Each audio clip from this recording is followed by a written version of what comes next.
code. Okay.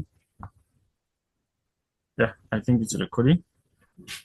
So we can start now. All right, so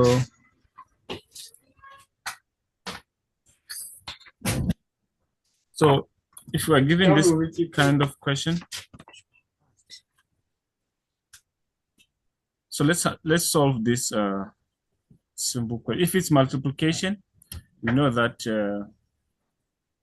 the numerators we're going to multiply with numerators, and the denominators we're going to multiply with denominators. So it's going to be 6x times 3. We're going to give us 18x, all divided by 7 times 5 will give us 35 yz. So this is what we have.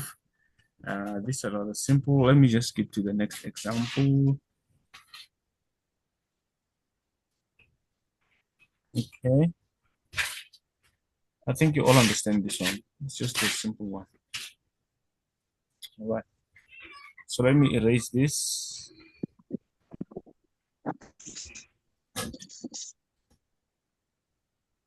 All right.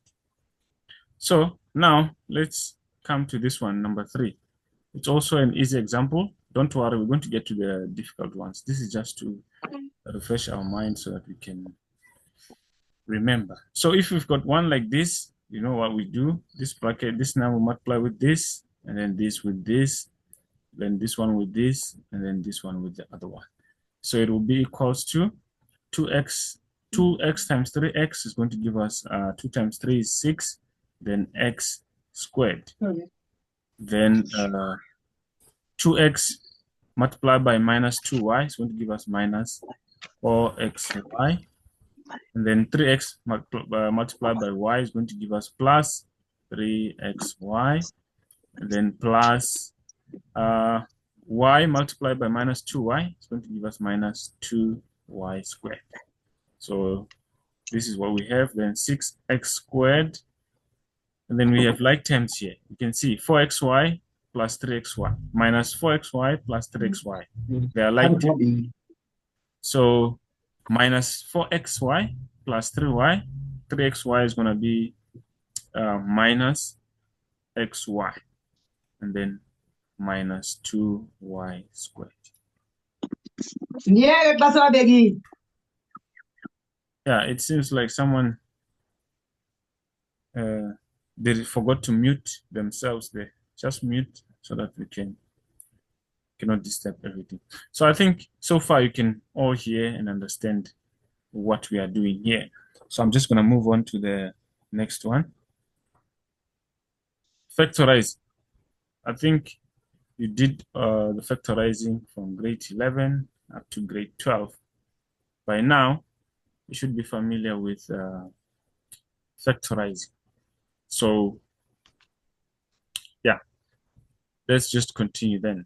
So I don't know if we should still do this factorizing or we can just move on to more complex ones. What do you think? Should we continue with this factorizing or we can just move on to the more complex ones?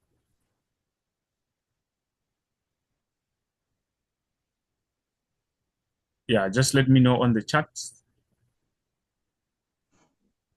Okay. Yeah, most people want us to move on to the other ones. All right, so let me just skip these ones. Let me just skip this. Okay, this is factorization. This is very simple. Factorizing. Okay, solving for x. Okay, completing a square. Okay. Yes, let's start. Let's do this one of completing a square. I think most of you still remember what you learned in grade 11 square. So we're just gonna do it again on this one. That's a revision, of course. We just erase this. Erase this, and then we start. All right. So completing a square. So in this question, we are given minus 3x squared plus 3x plus 5x plus 4 equals to 0. So we need to solve for x by using the method of completing a square. So remember that, let me just do it here. Remember, a quadratic equation is ax squared plus bx plus c. I see someone raise their hand.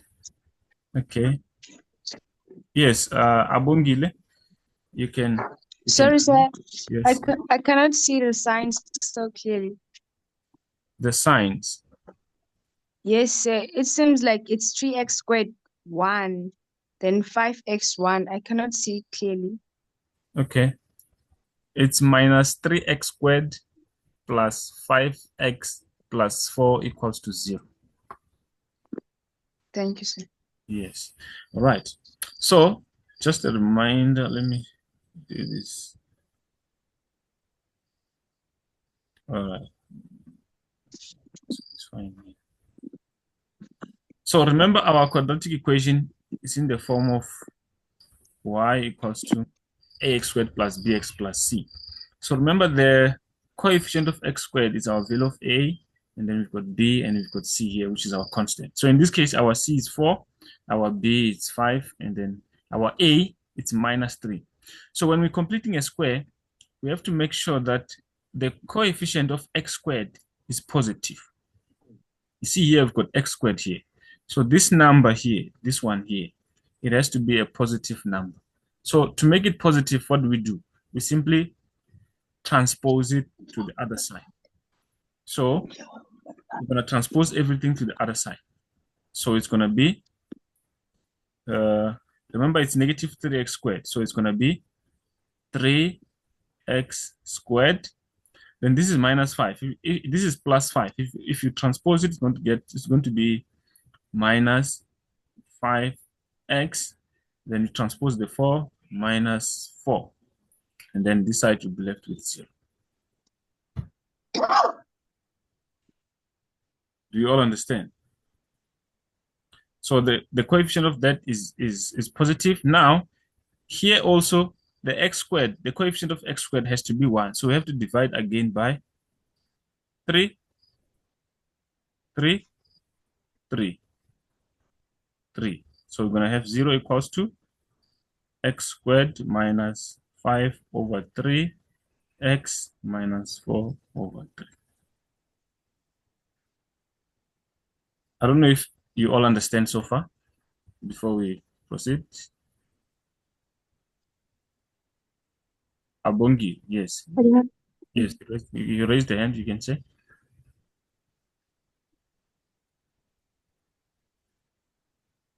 Yes, you can speak. I see you raised your hand.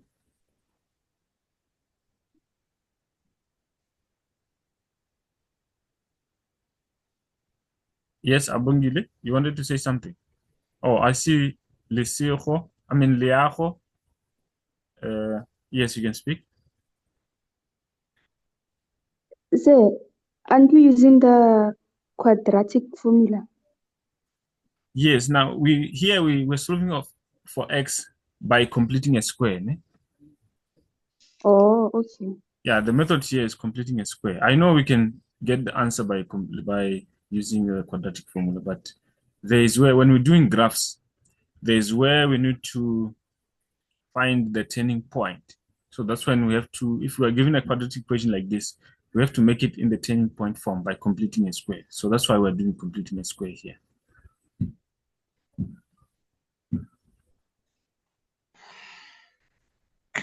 All right. So now that we did this, oh, I see. Let me see. Oh, okay. Saying understood. All right. Now, remember this minus 4 over 3 is our value of c. So our value of c has to be on the other side if it's an equal, if it's an equal sign. So we're going to take it back. So it's going to be 4 over 3 equals to x squared minus 5 over 3x.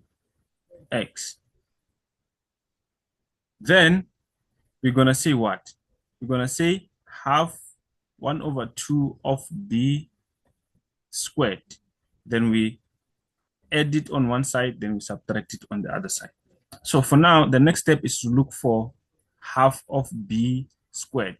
Remember in our quadratic equation, the value of b is the coefficient of x, this one. So in our question, the value of b is 5 over 3. So it's going to be, it's minus 5 over 3 multiplied by 1 over 2 all squared. Half of b squared. Our b is minus 5 over 3 times half squared. So it's going to give us what? This one is going to give us minus 5 times 1, it's minus 5 over 3 times 2, it's 6. So when we square it, it's going to be 5 squared is 25 over 36. So this is our half of b squared. So we're going to edit this side, our half of b, which is 25 over 36. Then you subtract it on this side, minus 25 over 36.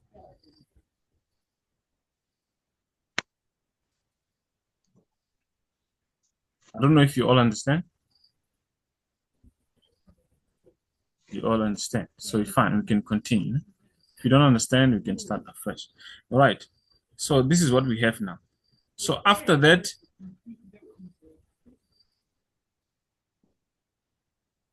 let me see here in the charts. Oh, someone saying, please start afresh. Okay. Let's just do that before we can continue. Let me erase everything there. Okay, I just erased everything. Then let's start. Okay, we'll do it more simply this side. Simpler this time. First, we're gonna leave this. This is our c. Again, remember we've got y equals to ax squared plus bx plus c. Our y in this case is 0 in our equation. Then our a is minus 3, and then our b is 5, and then our c is 4. All right. Now, once we know that, here the coefficient of x squared, it has to be positive 1. It has to be a positive number, and the number has to be 1. So what do we do to make this positive? We transpose it to the other side. So let's transpose it. We're going to leave the 4 only, the c, the value of c. This is the value of c. We're going to leave it this side. Equals to 3x squared minus 5x. We just transposed these ones. We took them to the other side. That is the first step.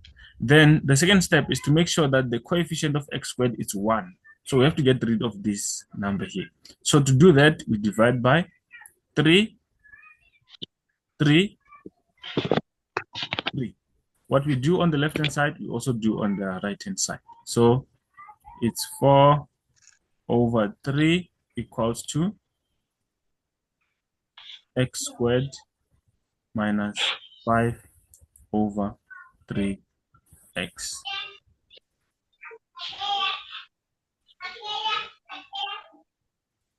I don't know if you understand so far.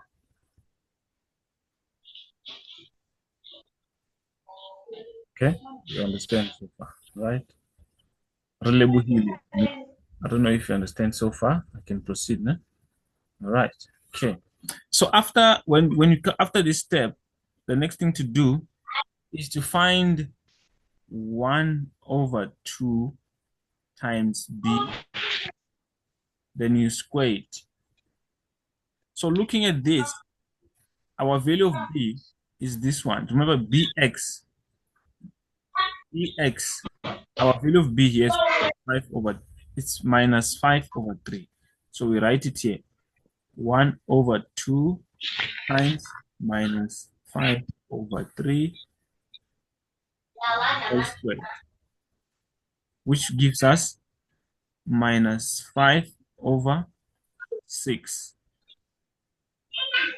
whole squared. So we can find the minus 5 over 6 squared, or we can just write it the way it is. So let's just take it the way. Minus 5 over 6 x squared is going to give us what? It's going to give us 25 over 36. So we come and add it plus 25 over 36. But on this side, let me just do this.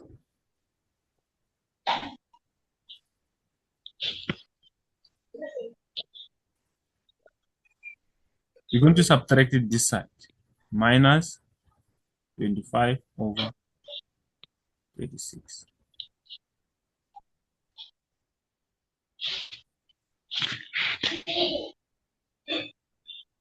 Oh, someone is asking, how did I get the half?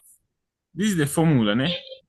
Like when you get to this stage, you have to find half of b squared, half of b, half times the value of b, then you square it, then you add them, and then subtract them on the other side. It's the way it is done. Né? That's how it is done.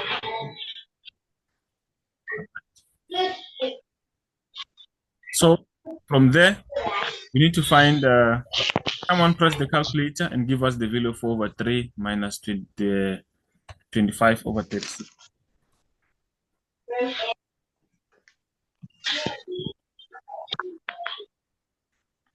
Who can give us the answer for 4 over 3 minus 25 over 3? Just type it on the chat there, or you can just raise your hand so that I can hear you.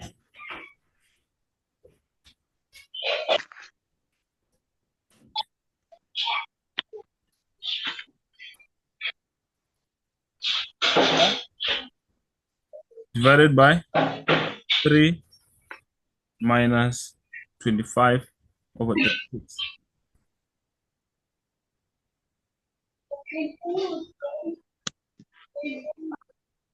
Okay, the answer is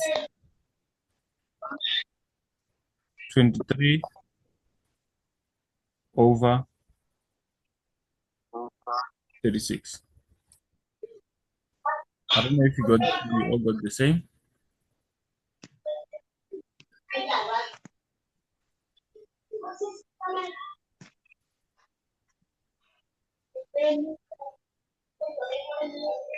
I don't know if you all got the same. Okay, it's fine. All right, so x squared minus 5 over 3 x plus 25 over 36. Then this one is going to give us, then we factorize this one.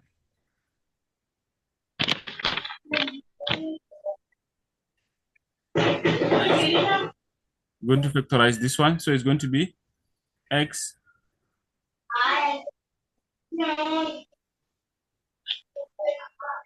So it's going to be x, and then this one is going to be 5 over 6, 5 over 6, then minus, then plus.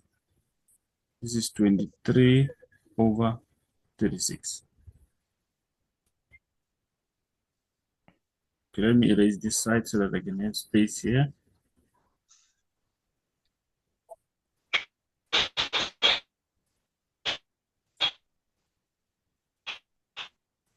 All right, so now, remember this x plus 5x, they are both equals to this. So you're going to say x plus 5 over 6. Before that, sorry. Before that, let me just do this. 25 divided by 36 minus over. Okay.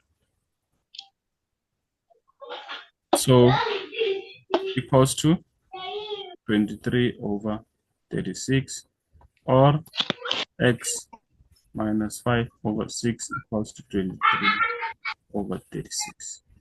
Then x is going to be 23 over 36 minus 5 over 6, or x equals to 23 over 36 plus 5 over 6. Then we get the answer.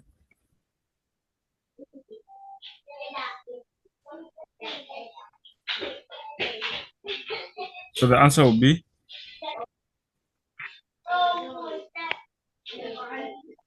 minus 7 over 36, or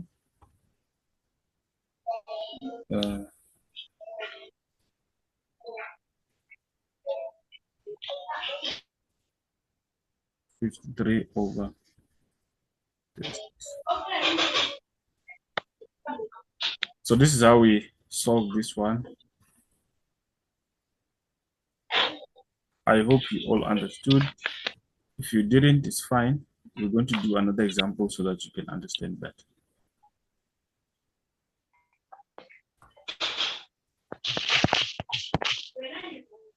Okay.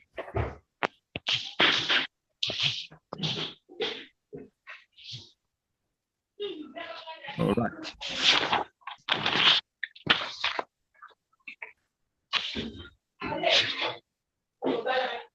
Someone is saying the sign for the first factorized bracket is the negative sign. Let's see. Oh, remember this one. You're talking about this part, ne? We're talking about this part. Talking about this part here. He's asking if the sign is not supposed to be a negative one. Remember, this is a difference of 2 squares. So whether you put the negative sign this side or this side, it's still gonna be the same. So I just want to quickly finish with some just clarify something here. So please join again in 1 minute. I just want to log up and then you join again in 1 minute. Okay. So please do that.